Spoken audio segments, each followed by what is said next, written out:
নবাব সিরাজদৌল্লার 50,000 soldier নিয়ে ইংরেজরা 3,000 সোলজারের সাথে সেদিন বাংলার ষড়যন্ত্রকারীরা বাংলার সেই পতাকাটাতে হাতে তুলে দিয়েছিল। বৃহত্তর ডেমরা থানায় আমি দীর্ঘদিন রাজনীতি করেছি, দেখেছি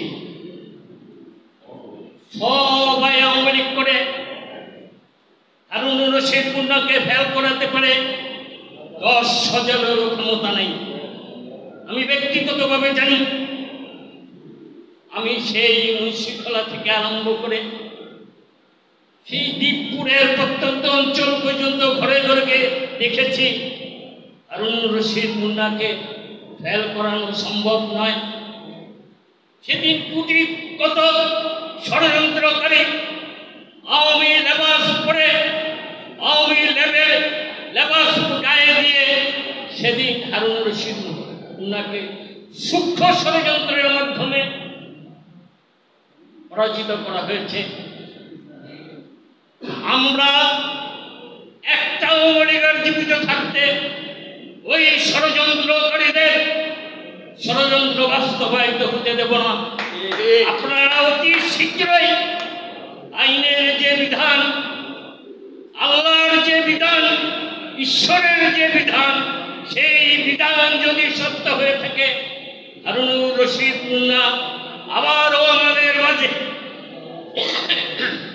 ঢাকা 5-এর সংসদ সদস্য হিসেবে বিজয়ী বেছে আমরা সেদিনের অপেক্ষায় আছি।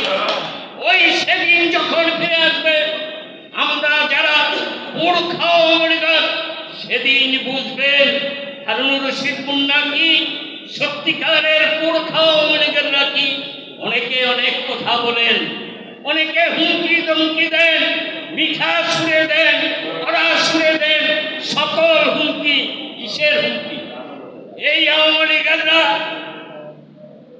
স্বৈরাচারের সাথকে দেখেছে, এই আওয়ামী লীগেররা স্বৈরাচারিণী খালেদা জিয়াকে দেখেছেন। আপনারা নাতু ফাতু তেলিপাল আমাদেরকে ধমকি দেন, আমরা তুলা না বাতাসে উঠব।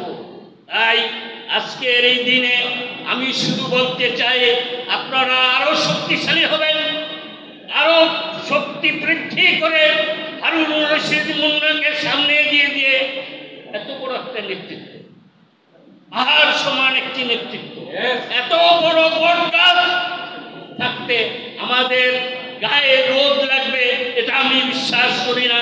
আগামী দিনে শক্তি সঞ্চয় করে হারুনুর রশিদ মুন্নার নেতৃত্বে আমরা সকল অপশক্তিকে